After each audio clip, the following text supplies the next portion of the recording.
Formula One returns after a 10-year absence. You'll be hearing from Louise Goodman and James Allen in the pits. Now let's join Martin Brundle and, first of all, Murray Walker. It is a great day, and this is the most visually stunning Grand Prix circuit in the world, full stop. They spent an enormous amount of money on what was the Österreich ring and is now the A1 ring since 1987, when Nigel Mansell won the last Grand Prix here. 2.7 miles the circuit measures now. The fastest lap that we had this morning, when they were all trying very hard, was 136.6 miles an hour. You've heard the news from Jim, but the astounding news is that the fastest man, and they were trying, as I said, very hard indeed this morning, was Pedro Diniz, and second was Jan Magnussen.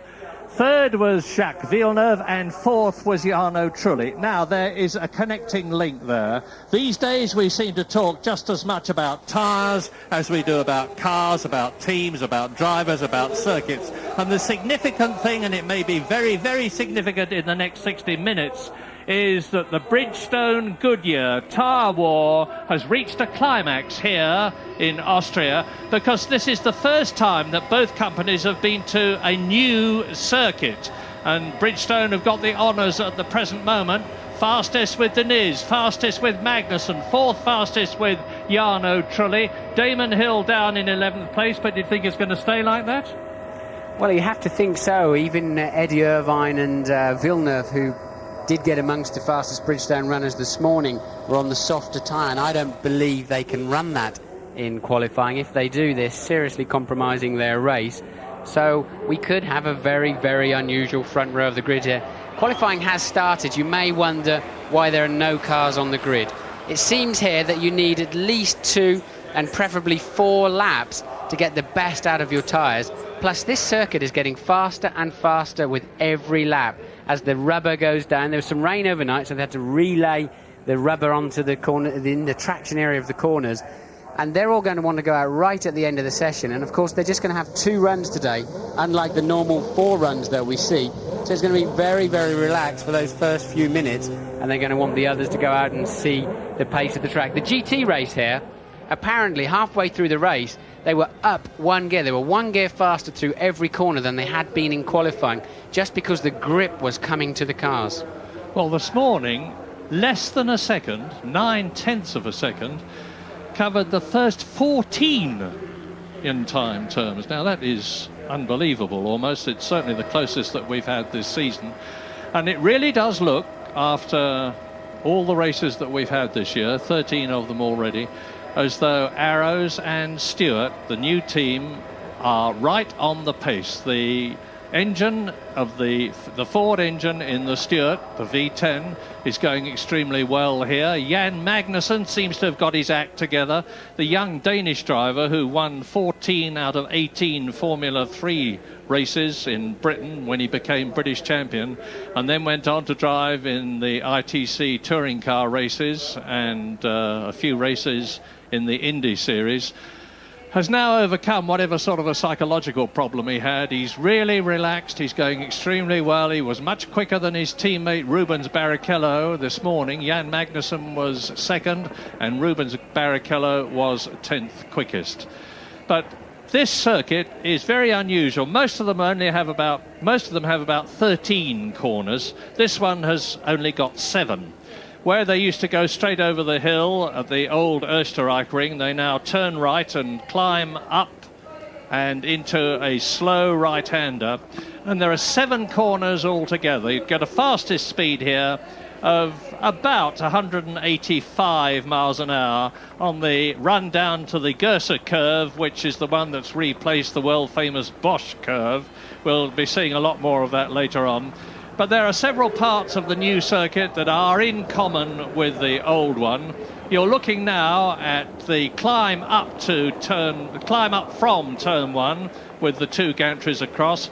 Big crowd here, of course. This is Gerhard Berger country. He hasn't done very well today. He was only 17th quickest this morning, and his teammate Jean Alesi in the other Benetton was 9th fastest. But there are all sorts of rumours. I'm not at all convinced that Gerhard Berger is going to announce his retirement.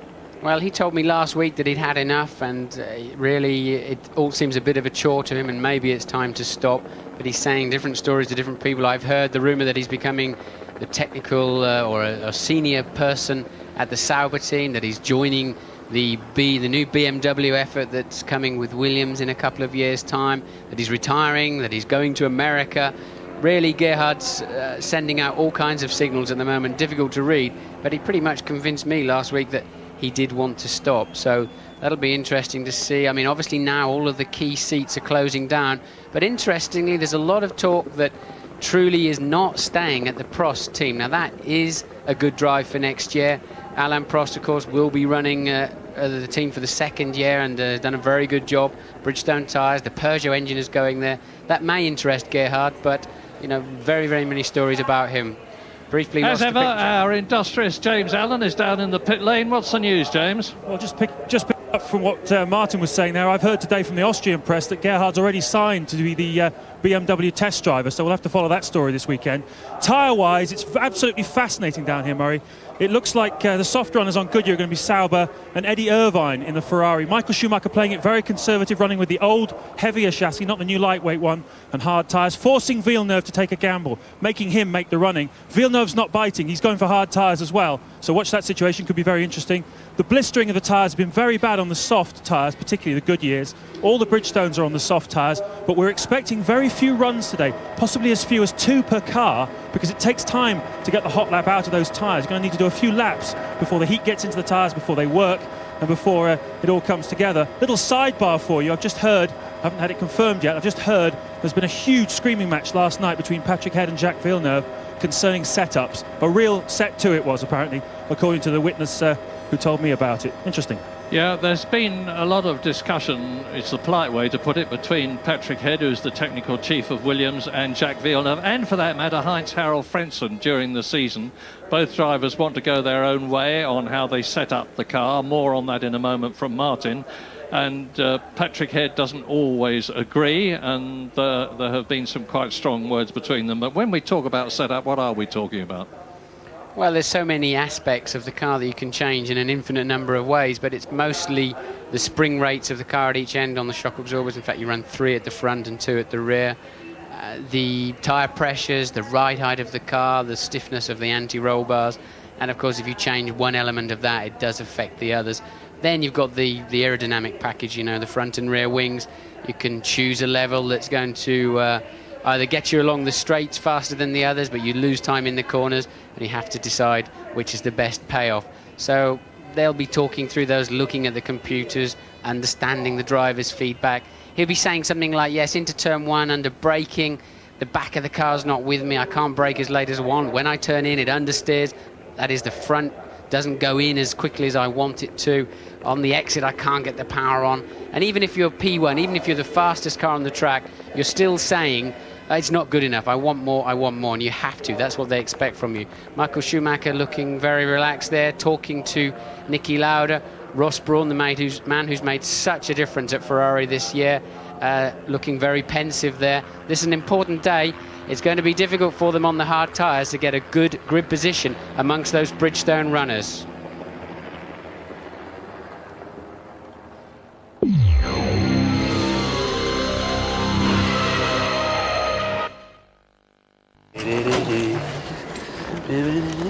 How many more of these are there? A couple more, I think. So you coming out tonight? What do you think? Depends if she'll let you out. All right. I think we catch all the traffic tonight. It's gonna be fun.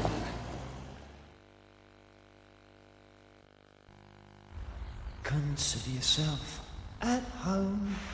Consider yourself one of the family.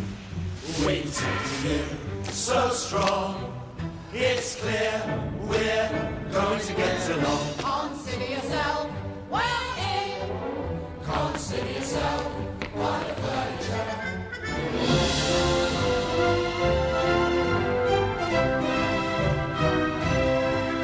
There's one name on the high street that still helps more people than anyone else to buy a home of their own.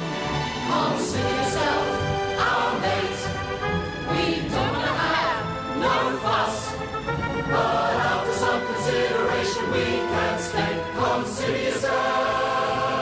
wonder 20 million people now consider themselves part of the Halifax. Consider yourself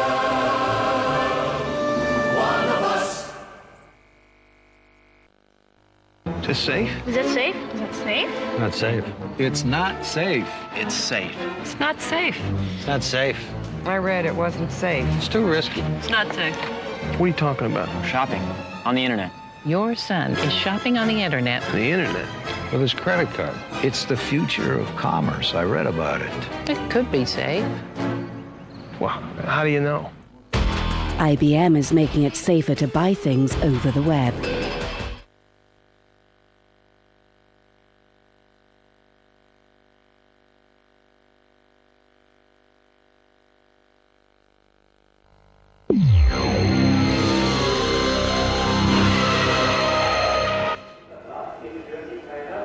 Well, welcome back to beautiful, scenic Austria, the Styrian Mountains. It's about all we've seen so far, to the intense frustration of Martin Brundle, myself, all the people that you're looking at.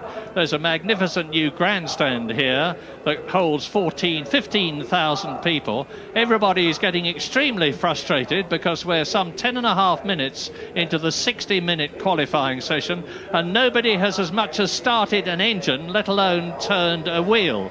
We want to be talking about the action, you want to be watching the action, but there isn't any yet. Stay tuned, it's going to happen, and when it does, I promise you it's going to be terrific. I remind you again that there was less than a second between the fastest and the 14th quickest this morning. Yes, this could be one of the best qualifying sessions of the year, believe it or not, but it's difficult to believe right at this moment.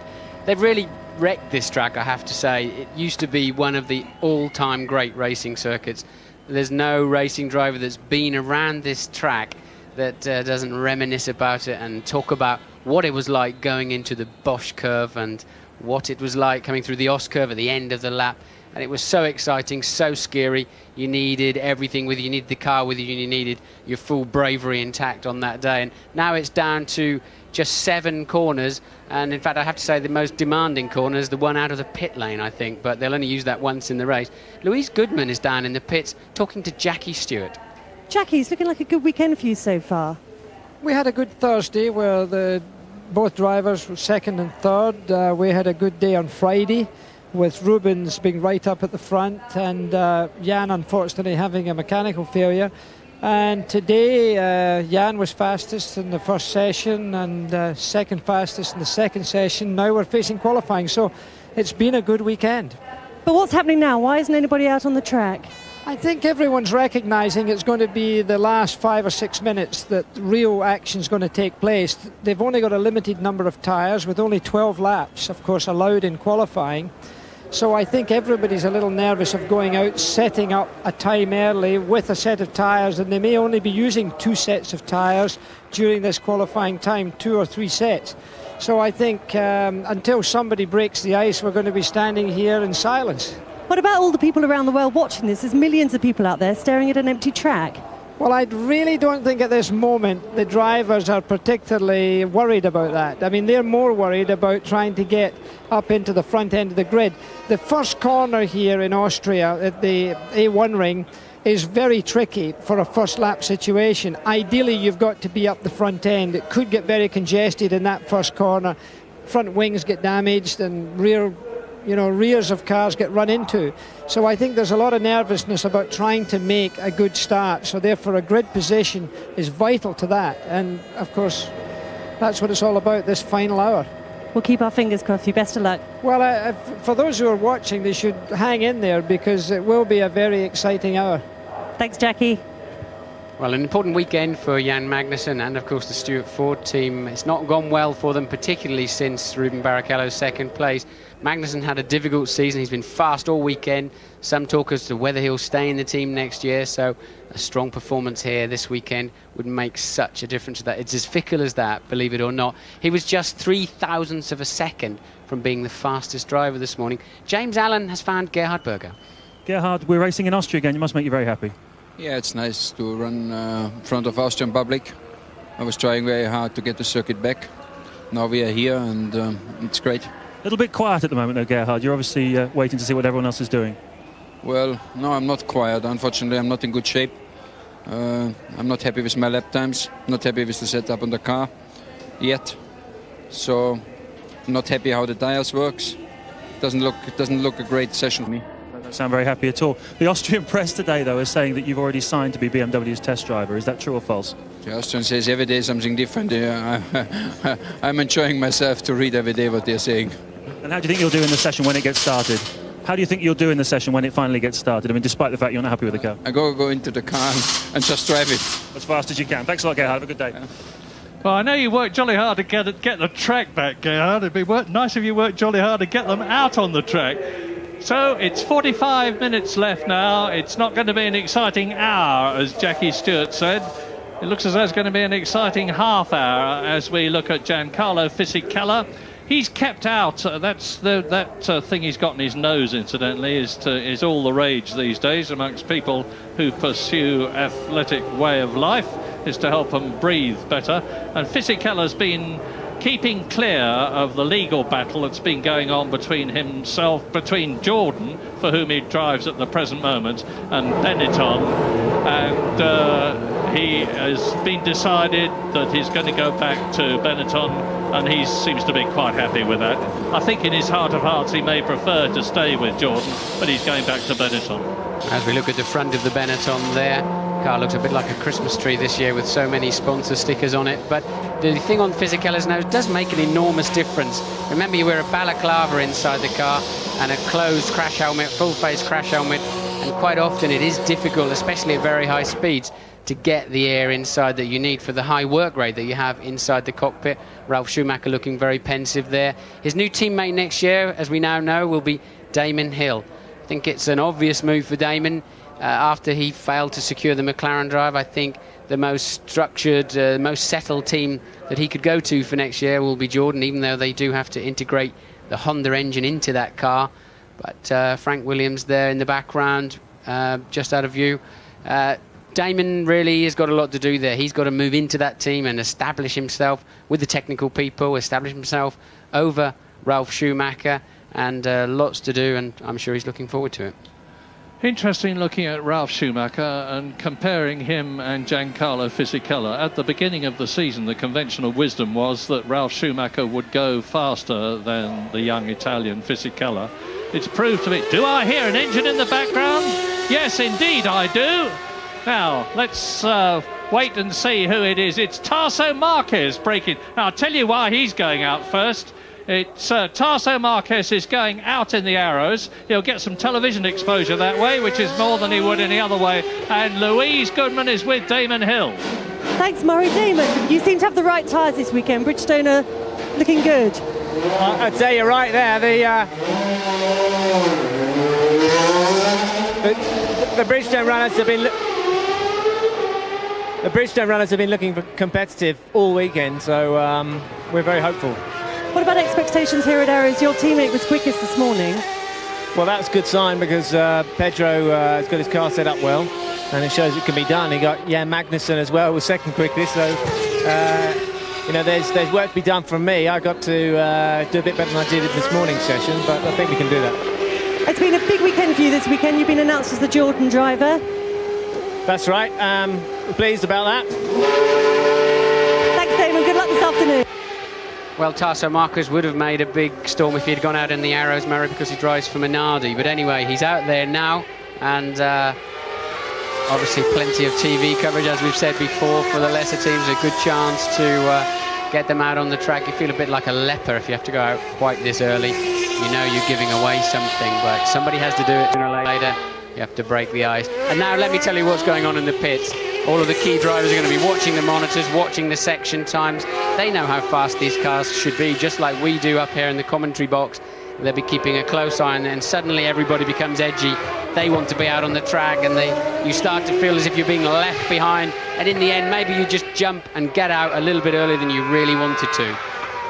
Well, Tarso Marquez has gone through, and Jos Verstappen is out on the track at the moment, which gives me the opportunity to say what I always said about this time during qualifying, to remind you all that there are 22 drivers here trying to qualify, it's by no means a foregone conclusion that they all will, because in order to qualify for tomorrow's race, you have to do a time within 107% of the fastest time of the afternoon. And the fastest time so far is that of Tasso Marquez. It's going to come down a lot. James Allen, however, is with Damon Hill's 1998 boss, Eddie Jordan. Well, Eddie, you managed finally to persuade Damon to come with you. Yeah, at long last. It's taken a couple of years.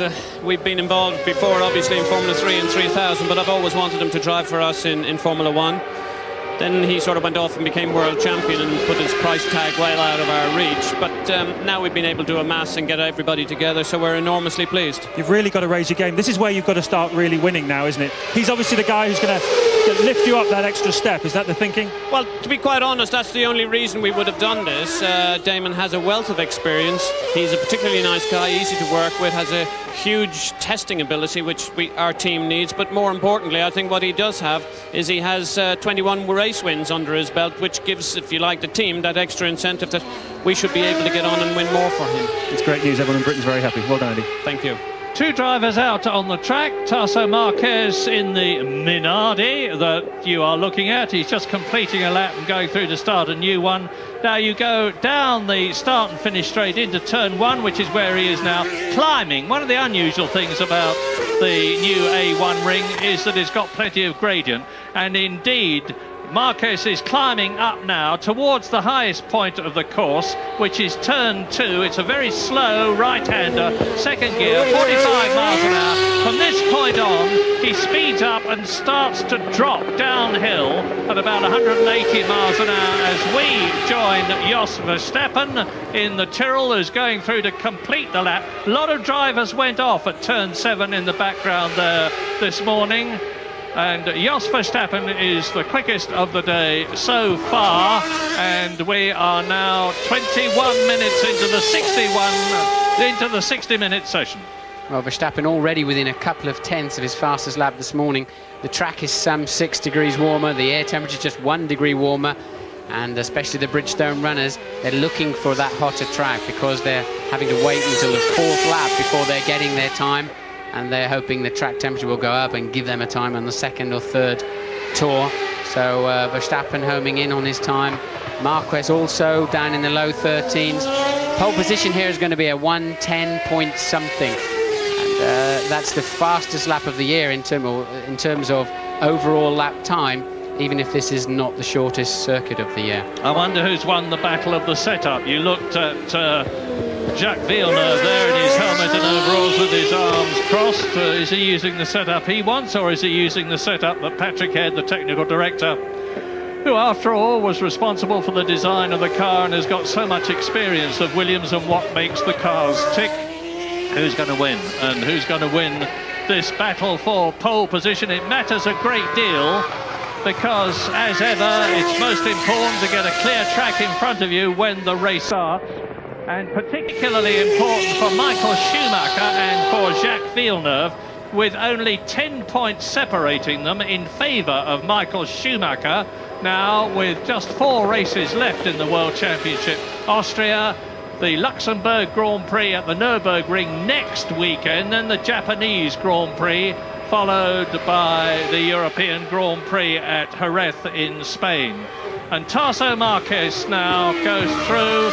He's on his 6th lap. He's got 12 laps like everybody. That's as much as you're allowed. And really, he's not going to qualify higher than 20th, I wouldn't think. So he might just as well go out now and get the best possible time that he can.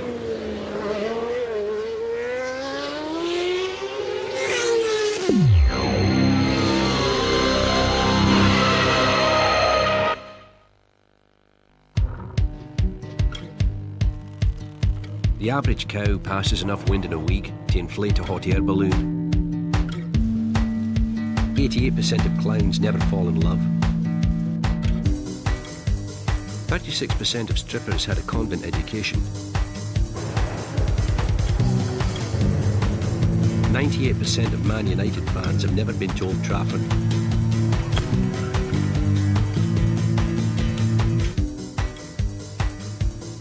Men think about sex every 6 seconds.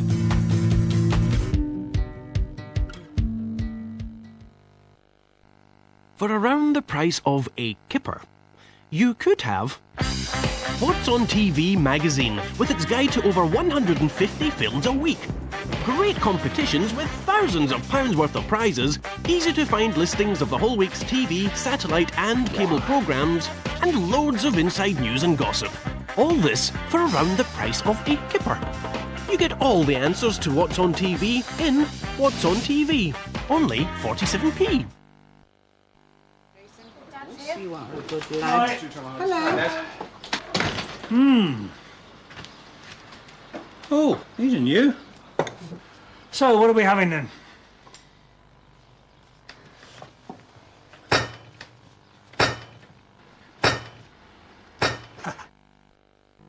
Starting tomorrow, a free professional photograph offer worth up to £50 with the News of the World and the Master Photographers Association.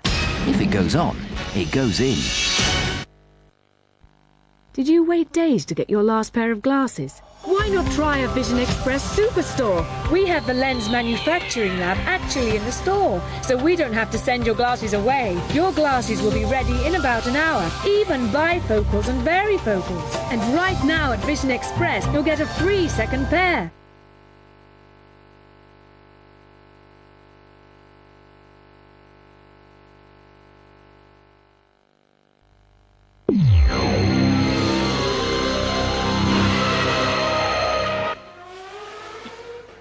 You know, what always puzzles me, Martin, is we've got 34 minutes left now. Hardly anybody's been out. With respect to Marquez and Verstappen, nobody who's going to be at the top end of the grid has yet been out. Isn't it counterproductive with so many cars on the grid when they do go out for the people who are trying to put up good times with traffic? Absolutely. There will be a lot of squabbles on the track, and certainly any kind of traffic in your way around this circuit with so few corners, it's pretty much going to wreck your lap. But without doubt, when we read the press releases this afternoon after qualifying is finished, there'll be drivers complaining about so-and-so got in my way, it would have been quicker, I would have done better. But they know that their best lap time is going to come probably on their last lap of the afternoon. So that's what they've got to brew up for. And it's a strange feeling to sit in the pit so passively. We saw Mika Hakkinen really yawning when we saw him briefly a moment or two ago, and suddenly you've got to get in that car and put in an absolutely banzai lap, and the change, your tempo that you have to suddenly step up to is quite strange. Now here is a change in tempo, and I'm expecting the sparks to start flying at the end of this lap, because you're watching young Jan Magnussen, the Danish driver from Roskilde, and now you watch Gianni Morbidelli, who replaced Nicola Larini in the Sauber team. And I hope we go back to look at Magnussen, because he was second fastest this morning in the Stewart Ford.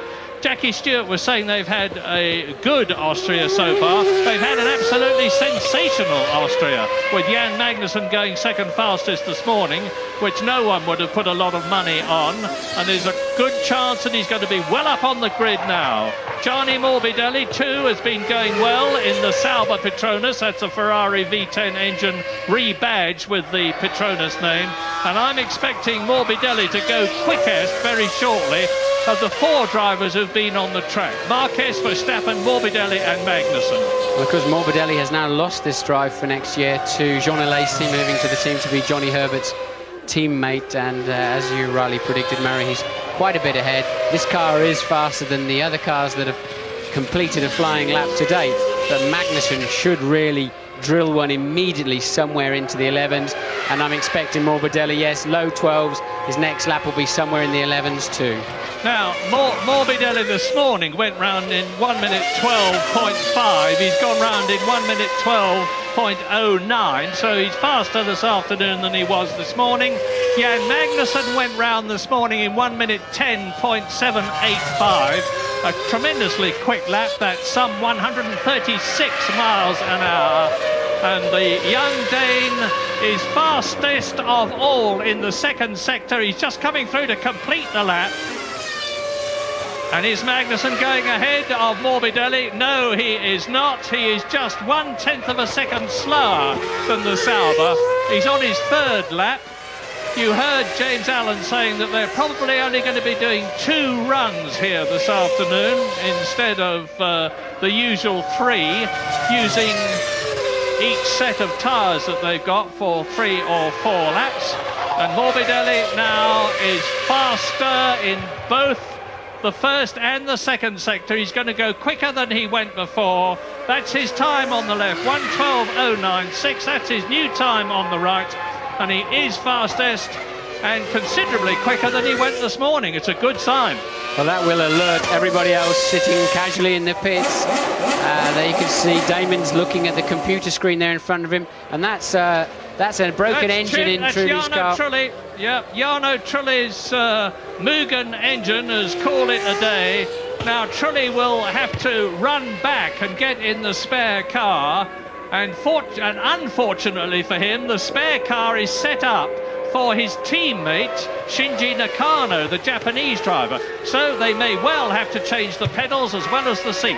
And look, I wonder how much oil he's dropped on the track, because he's blown up heading down towards turn 6 and then carried on quite a long way around the circuit, no doubt leaving a trail of something out of the back. That's a fairly large internal failure there on the Mugen Honda engine, but Trulli electing to come all the way back to the pits. If I can see a trail, yes, there is a trail in the pit lane, and he will not be a popular man for that. It's easy to say this, but really he should have stopped immediately. He must have known, with a great white flume of smoke coming behind him, that he'd had a major blow-up and he was going to be making things very difficult for everybody else. Well, absolutely right, and he will be called up in the front of the stewards for that, but that's certainly taken the shine off of sitting in the pits too long if he's left a lot of oil on the track. James is down in the pits. Yeah, Trulli just rolled past me, Martin. There's a lot of oil come out the back of it, 3 thick lines of it by the time he got to here, so you can imagine how much he's dumped out on the track.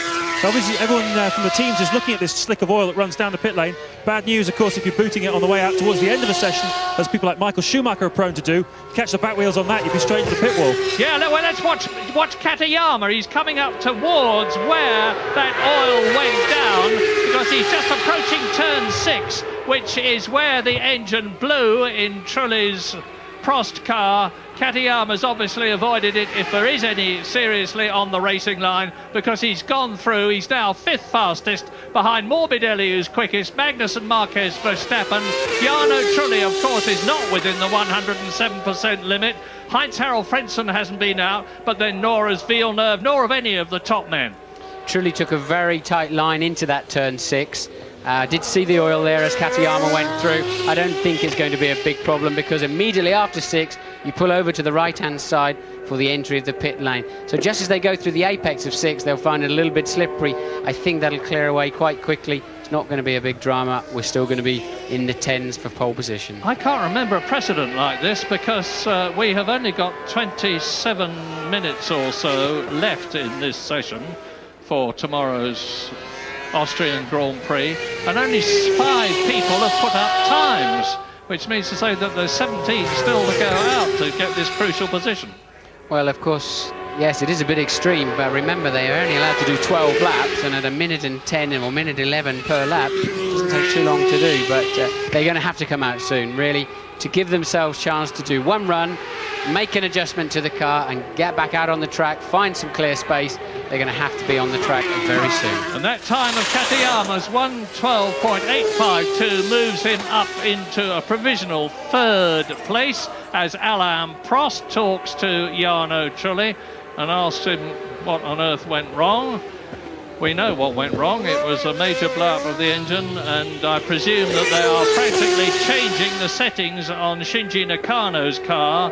He's much slower than Jarno Trulli, and Prost will want the Italian to be able to get into the spare car and put up a good time for the best possible grid position, because Trulli was very quick this morning. He was 4th fastest, just 33 thousandths of a second slower than Pedro Diniz, who has yet to go out.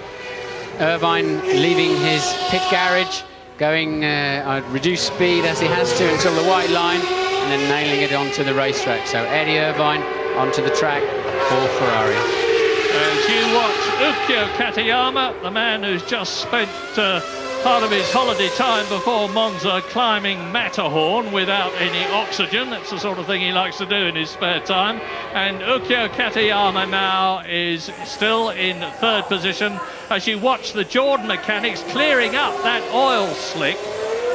Well, they don't want their drivers to have to pull out of their pit garage on brand new tyres and drive through a pool of oil, because that's a bad start to your run. Heinz Harald Frentzen talking to Tim Preston, his race engineer. Each driver has his own race engineer, and the two of them are responsible for setting up the car. Jacques Villeneuve works with Jock Clear, Heinz Harald Frentzen works with Tim Preston. All four of them defer, but not invariably as far as the drivers are concerned, to Patrick Head. You were watching Gerhard Berger. You now look at Michael's younger brother, Ralf Schumacher. Very quick, but sometimes rather wild, doesn't always stay on the circuit.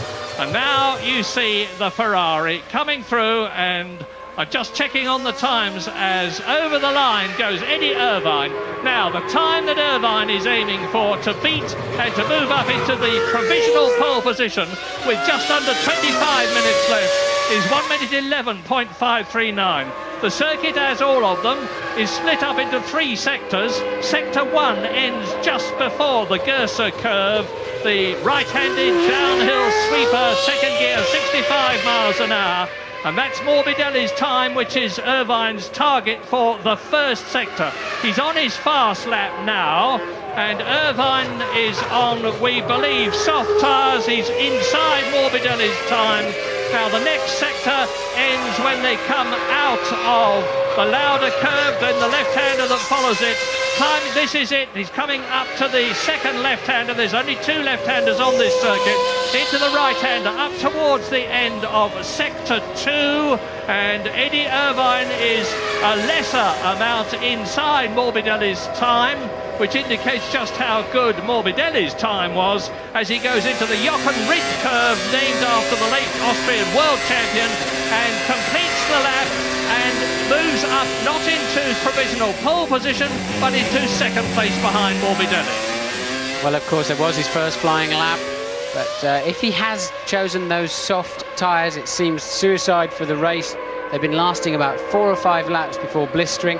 Some people are gambling that it's going to cool down a lot tomorrow. There's been talk about that all week. It's going to be cooler on race day. But also this may be some Ferrari team tactics. Remember, they have to get Irvine in the picture because, as I understand it, Williams are now in a position where they're going to hold Frentzen and let Villeneuve score the maximum number of points to help him in the championship. And Michael Schumacher needs the same service, so maybe tactics there. Irvine on his second lap. He's quite a bit faster to date. Through 5 there, across the curve, take the shortest route.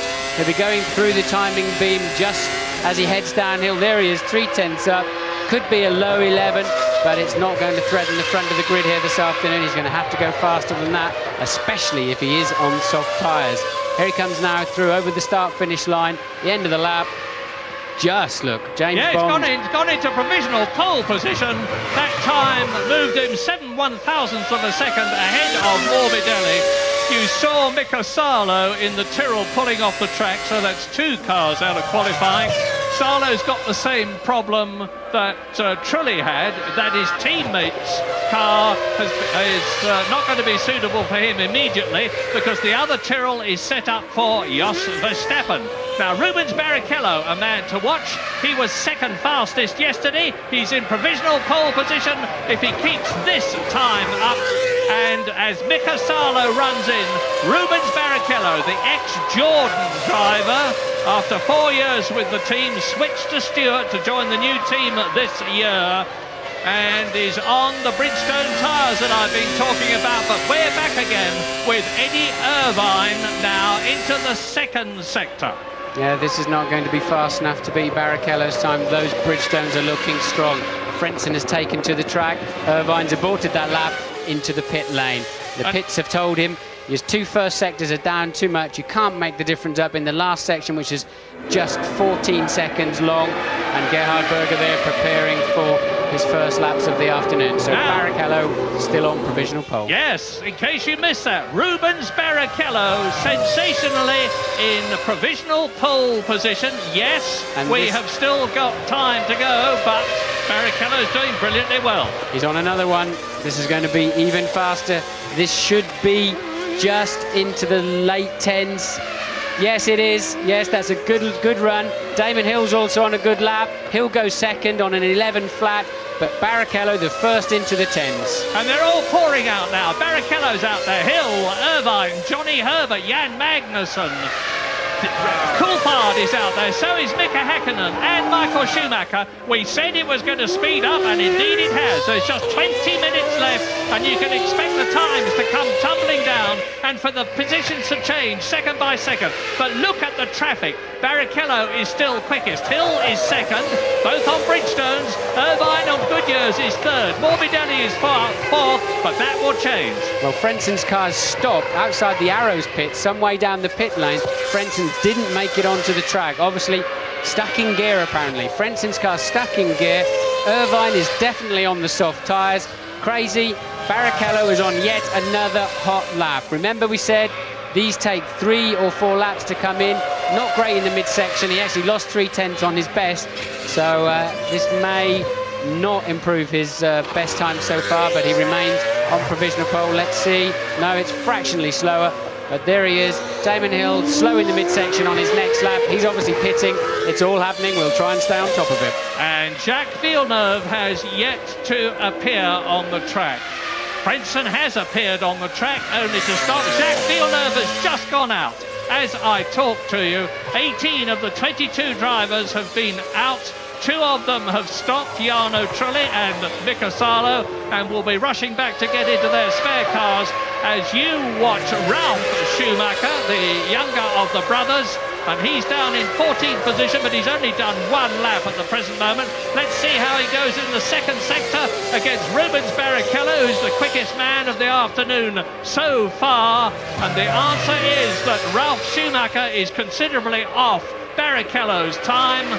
And we've got a quick man on the track. Jan Magnussen is out doing another quick lap and goes up to third fastest. Barrichello, Hill, Magnussen.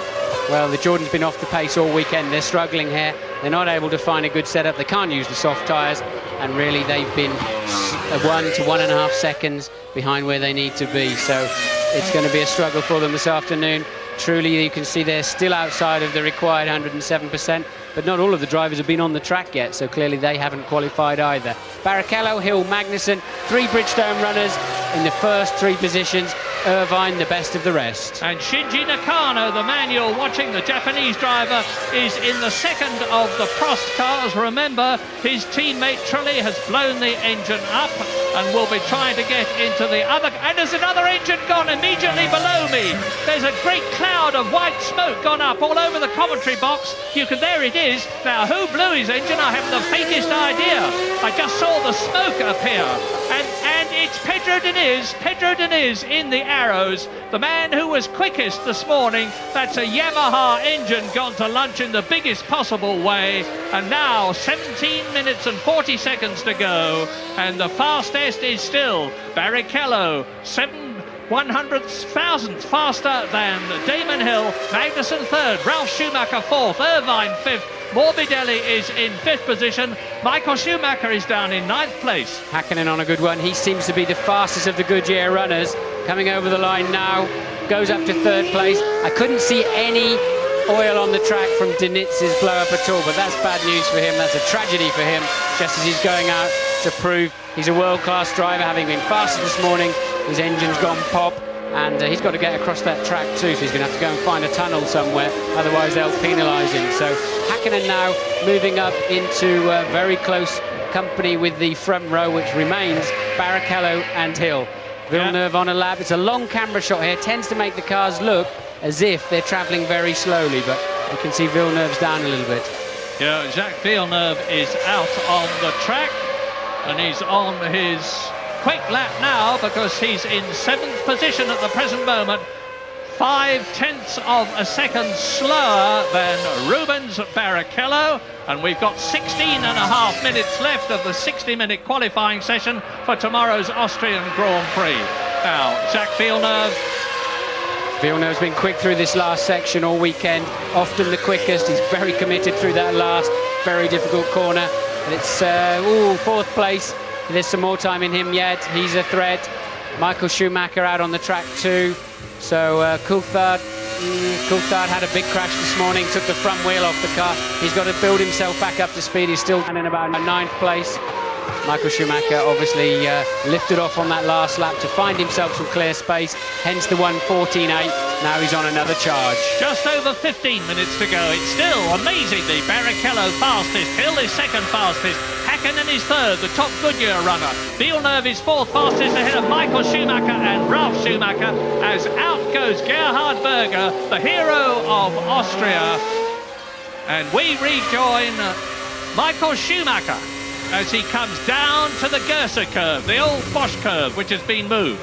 Into third gear there, you can see him fighting with the wheel as he comes down on the gear shift and then applies the power through the sweeping curve into 4. He takes an enormous speed. You'll see him now, we've missed him coming into the picture. He carries enormous speed through the apex, as does Michael Schumacher. That's where he finds the time over the other drivers. But his car doesn't seem to be working as well since Silverstone for whatever reason, and Hakkinen is on a flyer. Yeah, Hakkinen's gone fastest in the first sector. He's gone faster than he's been before in the second sector. Villeneuve has just gone fastest, and Mika Hakkinen crosses the line and moves up into provisional pole position.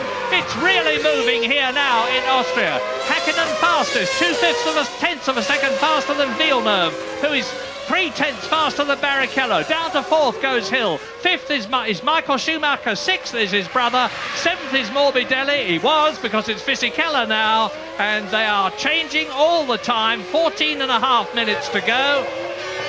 And Hakkinen is on another quick lap, but so is Jarno Trulli down in 14th position at the present moment, as you watch the fastest man on the track at this moment, Mika Hakkinen. He's on an in-lap, of course, there, or just trying to find some space. You can see the car ahead of him. I expect Mika's going to go in the pits this time, but this is what we were talking about, a flurry of action, and they start getting in each other's way as the intensity towards the end of the session increases. Just 14 minutes to go now. 1 second covers at the present moment the top 8. 8th is Irvine, 7th is Fisichella, 6th is Ralf Schumacher, 5th is Michael, 4th is Damon Hill, Barrichello is 3rd, Villeneuve is 2nd, Hakkinen is in provisional pole position, and coming up towards us is Villeneuve in the Williams. Now, what is happening to Heinz Harald Frentzen? He's down in 21st place at the present moment. He's only done 1 lap. And presumably he's in the Williams area trying to get into Villeneuve's spare car, which was set up for the French-Canadian, and the Williams mechanics are going to be working very hard indeed to try and get Frentzen out on the track. Frentzen is now on the track. He has stayed in his race car. Clearly they fixed whatever the gear selection problem was. First flying lap of 13.7. Very steady, very steady. He's got a lot to find over 3 seconds. Yeah, and Mika Hakkinen, as things just temporarily quieten down, and Gerhard Berger crosses the line in the Benetton. He's only 17th at the present moment. His teammate Jarno Trulli, who finished 2nd at Monza, remember, is only in 14th place in the other Benetton. Well, remember Gerhard's words when we spoke to him down in the pit lane when there was no action on the track. He was totally dejected about his lap time, his car setup, the way his tyres were working. And the net result is only 17th at this time. Well, Mika Hakkinen in all his Grand Prix, and the Finnish driver has been at it a long time now with Lotus and with McLaren. Tomorrow will be his 93rd Grand Prix, and he has never started in pole position. He's only been on the front row of the grid once, and that was at Monaco in 1994. And now we're with Heinz Harald Frentzen in the rejuvenated Williams, coming through to complete the lap. And as he does so, Frentzen is in 14th place. Now, earlier in the season, we've seen Frentzen go wobbly at this point and really just lose his head completely. Be interesting to see if he can just contain himself and get this thing back under control, because he's capable of putting this car on the front row of the grid. Villeneuve's on the front row of the grid already, provisionally, and Frentzen has been faster than him all weekend, but he clearly had that problem and Heinz Harald tends to lose his head. We did an interview with him here a day or so ago, and I have to say it's one of the strangest things I've seen in Formula One. So clearly I'm not absolutely sure what goes on inside there sometimes. Well, in terms of the World Championship, Villeneuve is in an advantageous situation at Austria at the moment, because he's on the front row of the grid, and his rival, Michael Schumacher, is on the third row of the grid. There's half a second difference in their time. Now, the time difference doesn't matter as much as the fact that when the race starts tomorrow, if the positions are the same, Michael Schumacher is going to have Damon Hill and Barrichello between him and Jacques Villeneuve. Schumacher will be just aiming to get points tomorrow. Jacques Villeneuve will be aiming to get the maximum points. Heinz Harald Frentzen has just gone faster. You're watching him as he goes up into turn one. He's moved up into 6th position, and with 10 minutes to go, it's still Hakkinen fastest, 2/10 faster than Villeneuve, 5/10 faster than Barrichello, 6/10 faster than Damon Hill, who's looking in very good shape indeed. Frentzen is 6th, Morbidelli is 7th, Schumacher, Ralph is 8th, 9th is Fisichella, 10th is Johnny Herbert. Yes, well, Frentzen popping up there into the top 6 as we've seen. To elaborate on that interview, Heinz Harald just didn't want to say anything for some reason. He's a bit unhappy with the British press, the pressure that's been on him for taking Damon Hill's seat, but nonetheless, it seemed he wasted a good opportunity to put his point across. Nevertheless, he's in the top 6. He's faster on section 1 so far. He's coming towards the end of section 2 on another flying lap. We're going to get the picture any moment now. I don't think he's going to do anything for his current 6th position. Coming into the last corner, they take a lot of curb on the inside, and that's what's been sending the cars off the road there. Crossing the line now. Sorry, third position, he moves up into 3rd place now. Here are the cars, drivers and tyres. Hakkinen fastest, Goodyear. Villeneuve 2nd, Goodyear. Frentzen 3rd, Goodyear. Barrichello 4th, Bridgestone. Hill 5th, Bridgestone. Michael Schumacher 6th, Goodyear. Then Morbidelli and Magnussen 7th and 8th. Jan Magnussen is in 8th position. Rubens Barrichello in the other. Stewart is in 4th position. Stewart have never had a race grid like this at the present moment. You're watching a very, very slow motion now of Heinz Harald Frentzen with his left front wheel off the ground altogether. That was the end of that run anyway, so it hasn't cost him anything. He can pit quickly and get his 2nd set of tyres. There you can see him bumping along. So many cars have done that here this weekend as they outbrake themselves into the corner, spend the rest of the corner trying to correct it, and finally running out of road. Magnussen goes 4th, 1:10.9. And Johnny Herbert is in 11th place in the Sauber. David Coulthard is in 13th place. His teammate Mika Hakkinen is in provisional pole position, and there are 8.5 minutes left to go.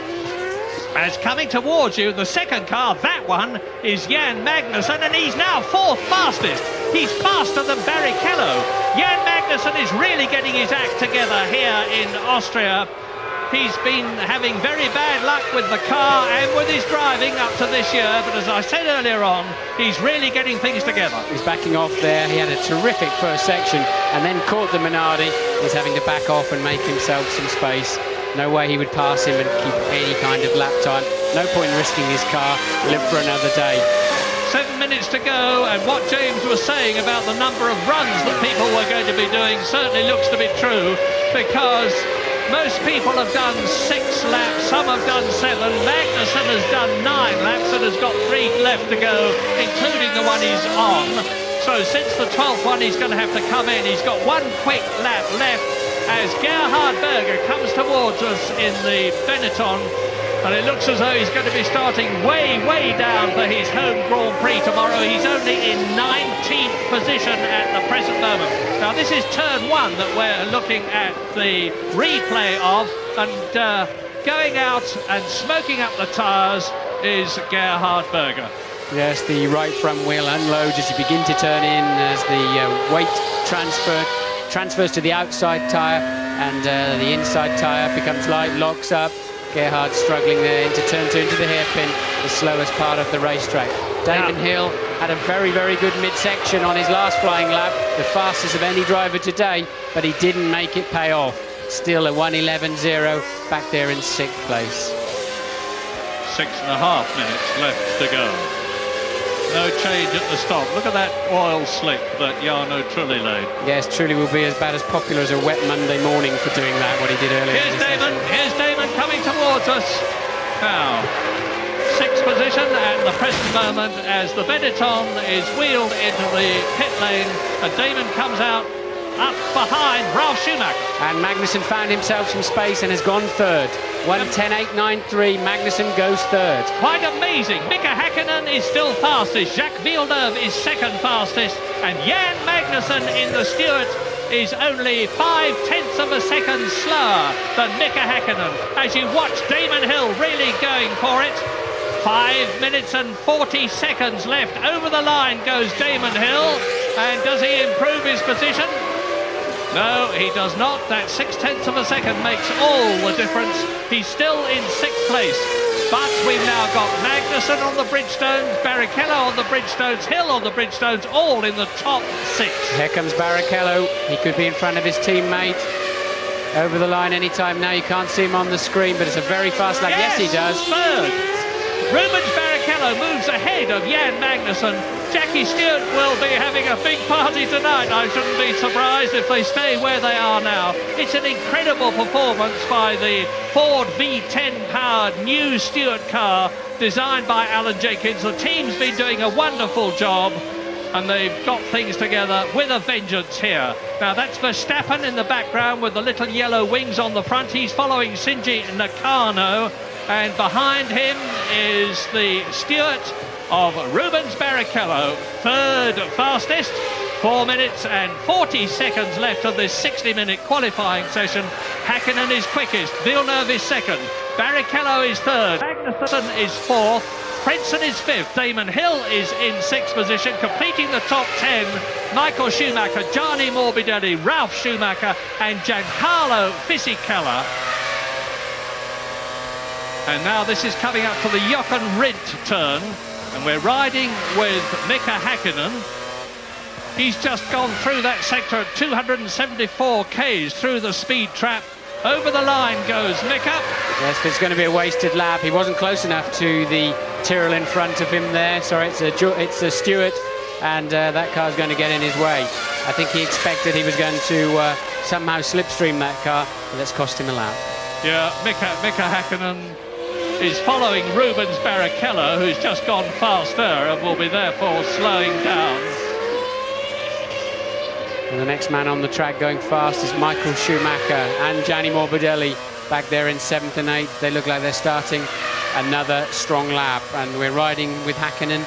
He's, I suspect, swanning back to the pits. Yes, he is. He's on his way back to the pits. David Coulthard, his teammate, who knocked the front wheel off of his car this morning, is not going well, although he is now on a hot lap. It's taken him a while to get used to whatever they've changed on his car, and David is up and running. Dinitz is not yet. Oh, there's a lot of dust there. Somebody's been off. You can see the car in the background, right up against the barrier in the background near the grass. It's Damon Hill. It's Damon Hill's gone off. A lot of people did that. Now, Hill is currently in 6th place. A lot of people are going off at that place. You're absolutely on the ragged edge of adhesion as you go round turn 7. I don't know why Damon chose to go down there. I don't know why he didn't sort of do a U-ey and come back onto the track on the bigger piece of grass, because I think he's effectively gone down a cul-de-sac, and that's his qualifying finished if he has. Yeah, look to me actually, from the quick look I got as they were stopping and starting to get out of the car. He's done 10 laps, he'd only got 1 lap effectively left, and that was the one he was on, so he couldn't have gone any quicker. I think it looks as though he's going to start 6th on the grid, 3rd row, 2.5 minutes to go.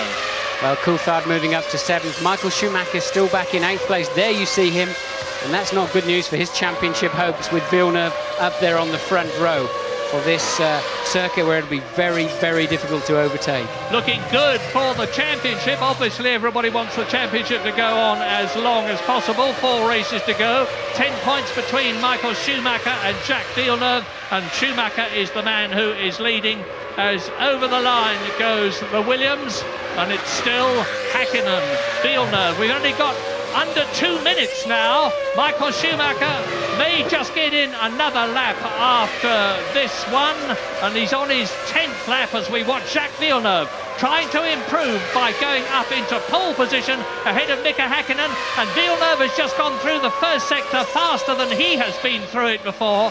0.3 of a second off the fastest time that we've had this afternoon, which was that of Mika Hakkinen.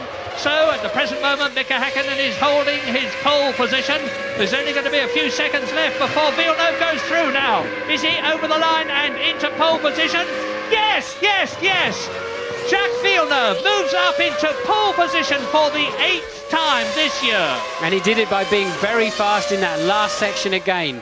Easily the fastest of any car. He can make the difference through there. Jacques does tend to build his laps and really make it count when it matters most.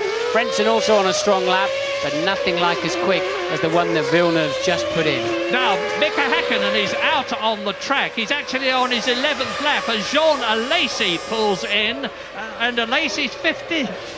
Frentzen goes third.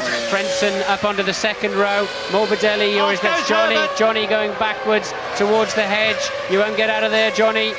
Switch it off. 30 seconds left. Wheel spin. You might just as well get out of the car, Johnny, and park it, because your practice period is over, and Jarno Trulli is moving up into third position. Jarno Trulli, the man who blew his engine earlier on, has moved up into a scintillating third position with 11 seconds of the session left. Villeneuve fastest, Hakkinen second, Jarno Trulli is in third place, Frentzen is in fourth place. Both the Williams are in the top 2 rows. Rubens Barrichello and Jan Magnussen are 5th and 6th ahead of Damon Hill. The checkered flag has gone out, the session has finished. Eddie Irvine, that we're looking at now, is currently only in 8th position, but he has out-qualified his teammate Michael Schumacher, who's actually on the track and may improve on his time, but at the present moment Irvine is ahead of the double world champion Michael Schumacher. Well, we said it would take a long time to get this session going. That's exactly what it did take, but it was worth it in the end. Jacques Villeneuve, pole position for the 8th time in his career, the very best possible place he could be for tomorrow's Austrian Grand Prix. There he is, passing Eddie Irvine. Mika Hakkinen in the McLaren is on the front row again for only the 2nd time in his long career. Jarno Trulli, a magnificent 3rd in the Prost, ahead of Heinz Harald Frentzen. Rubens Barrichello and Jan Magnussen in the 2 Stewart Fords are the 3rd row of the grid, with Damon Hill, and Michael Schumacher, you see, has stopped. Maybe he's just run out of petrol. Yes, they ran the cars very light, of course. Schumacher did take a place on that last lap. He overtook David Coulthard to move up just behind his teammate Eddie Irvine. Not often you see Irvine ahead of Schumacher, but that's Eddie Irvine stopped as well. So both Ferraris stopped out on the track. Cut it mighty fine, but Eddie Irvine has still out-qualified Michael Schumacher, his teammate, and I think, subject to correction, that's only the 2nd time in his career he's done it, and it's something that he can be very proud of, because Michael Schumacher is generally acknowledged to be the best driver currently in Formula One. So now the qualifying session for tomorrow's Austrian Grand Prix has finished, and Jacques Villeneuve, for the 8th time on Goodyear tyres, as you see from the graphic, is in pole position ahead of Mika Hakkinen. Williams first and McLaren second. Then the Prost of Jarno Trulli and the 2nd Williams of Heinz Harald Frentzen. Williams looking very good for the Constructors' Championship. The 2 Stewarts of Barrichello and Magnussen, 5th and 6th. Damon Hill, 7th in the Arrows, that's good. Eddie Irvine has out-qualified Michael Schumacher, 8th and 9th. David Coulthard, 10th position, well behind Mika Hakkinen. Ralf Schumacher has out-qualified Fisichella. Schumacher is 11th, Herbert is 12th. Morbidelli in the Sauber is 13th, ahead of Giancarlo Fisichella. Then Alesi, Nakano, Deniz, who blew his engine, Berger, Katayama and Jos Verstappen, the top 20. Everybody is qualified. Marquez and Salo, 21st and 22nd. Thank you very much indeed, Martin, and thanks to Murray as well. Sorry about the first half hour. It would have pleased the Austrian Tourist Board, but nobody else. But a thrilling last 25 minutes or so. We'll be chatting about that with Simon and with Tony. And there's a competition as well. You can still win that VIP trip to the last Grand Prix of the season. We'll be right back.